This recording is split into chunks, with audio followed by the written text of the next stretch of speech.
Alright, hi guys. So in this video, I'm going to be teaching you a couple of techniques for weaving if you have access to yarn at home. So maybe your grandma or someone in your family has some yarn that they would be willing to let you borrow, or you have access to going and getting some.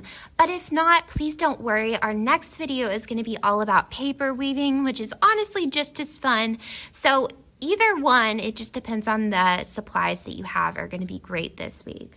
So the first thing that you will need is a surface to weave on. We call this our loom. It's our surface that we weave on.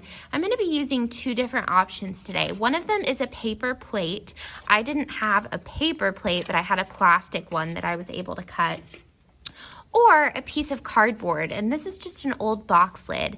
And I've gone down this box lid and I've measured with my ruler. Every ½ inch I've made a line. And then at every line on both sides, I've made a little notch with my scissors that's about a ½ inch to an inch into my cardboard. So you can see here, it's fringed all along the bottom. This is where we are going to start to wrap our yarn for the basis of our weaving. Just like with the square loom, you can also use a paper plate. And there's a couple of things that I want to say if you're using a paper plate that are very important. The first one is, you can see the white marks that I've made all around my plate. Now, I didn't have a paper one, so I just had to use plastic, but it works the same. So all around the edge, there's this little lip right here. And I went through and I made some marks. I used white so it would show up on the black, but you could just use a pencil on a paper plate to mark where you're gonna cut. Now, it's very, very important that the amount of marks and cuts that you have are an odd number. That is a number that cannot be divided perfectly in half. So 12 would be an even number because we can divide 12 in half and get 6. 13 is not an even number, it's an odd number because we can't divide it perfectly in half. So I have made 13 cuts all around the edge of my plate. And this is also super important. You don't want to go beyond the edge of your plate right here, no matter what kind of plate you're using, because if you start cutting in too far, once you start weaving, you'll see it ends up getting kind of crumpled and distorted. You want those cuts to be very small all the way around and to be an odd number. I'll say it one more time. It's got to be an odd number of cuts, and they need to stop at the edge of your plate so your weaving doesn't get all warped. Okay, speaking of warp, we call the yarn that is the basis of our weaving, that we're weaving through, our warp. So if you're using a square loom like I am here, I'm just gonna take, I like to call it a little tail. It's maybe the length of your finger. And I'm gonna feed it through the back of my loom. So you can decide which side you want to be the front and which side you want to be the back. But having this little tail sticking out is essential. You may even want to get a little bit of tape and tape this down on the back of your loom.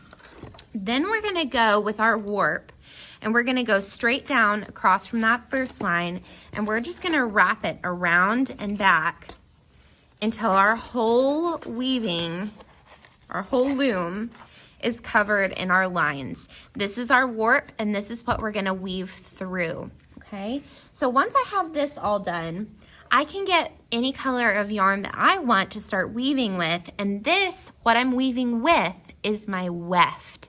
So there's a lot of complicated words here, and they kind of sound similar, but our warp is what we're weaving on. Our weft is what we're weaving with. And this is a super easy motion, basically all the way down my loom. I'm gonna go under, over, under, over, under, over, and then when I get to the end of the row, I'm gonna pull my yarn all the way through until I have just a little edge right here. And you can either leave this loose, or you can do what I did with the first one and wrap it around the back and tape it down, okay? And then you're just gonna keep going, deciding if you wanna alternate colors, if you wanna keep going with just one color all the way down. But the key is going under, over, and paying attention to where you are in your weaving so that you don't get confused and go like under twice, right? That's gonna be a little oops in the middle of our weaving. So if you are doing a paper plate as your loom instead of a piece of cardboard. Let me unwrap my warp from that one and grab my my paper plate. So this one you have to be a little bit more specific with how you're wrapping. This one I just went in from the back and I'm just wrapping it around and around and around until I fill my whole loom. With my paper plate weaving, which is going to turn out to be a circular weaving, which I think looks really cool. This is kind of my preference whenever I'm weaving, is I like to do it in a circle. You're going to get your same tail that's about the length of your finger, and you're going to feed it through one of the slits on your paper plate to the back of your paper plate. And then just like we did with the square loom, you can tape it down to make sure it's not going to slide around or come through. Okay, this is the important part. Now that we have it tucked in the back, you want to go to the slit that is right across from your first one. So I'm going to go to this one, and you should have a straight line all the way across your plate. Then I'm going to go around the back of my plate and to the left of where I started. So around and to the left, you're going to the neighboring slit right to the left of where you started. Then I'm going to go straight across to this slit that's neighbors with this one, and I'm going to go around the back, go to the left to a neighbor's house, come across the street, go to this neighbor, go around the back of my plate, go to the left to this neighbor, and so on until your whole paper plate looks like a spider web. Let's see. I don't think my yarn is going to make it all the way across to my very last slit, but that's okay. So once you have your whole paper wrapped up, or your whole paper plate wrapped up and it looks like a spider web, you're going to take one of your loose ends. So it's not this one because this one's on our back, but you should have a loose end at the end that's on the front. Now, if you end up like me with two slits right here, instead of going around and across because you don't have a place to go, you can just go right around the back and loop it back through the front.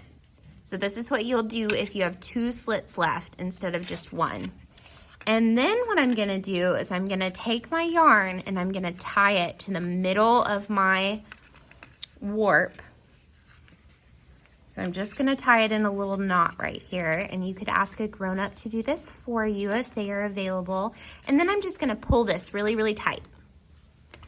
So now I have a spider web, and I have a yarn sticking out of the middle of my warp that I'm going to tie my first color onto for my weaving.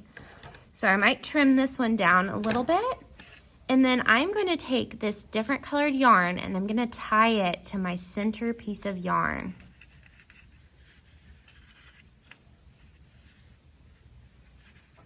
Just like that. And we can always trim these ends if we want to, but be sure it's tied really tight before you cut it or it's just going to come untied. So I'm going to trim that. And then I'm going to take the end of my yarn and I'm going to do the same thing I did with my square loom. On my weft with my, or on my warp with my weft, I'm going to go under, over, under, over, under, over, under. And the key to this one is I go under, over, and then I pull.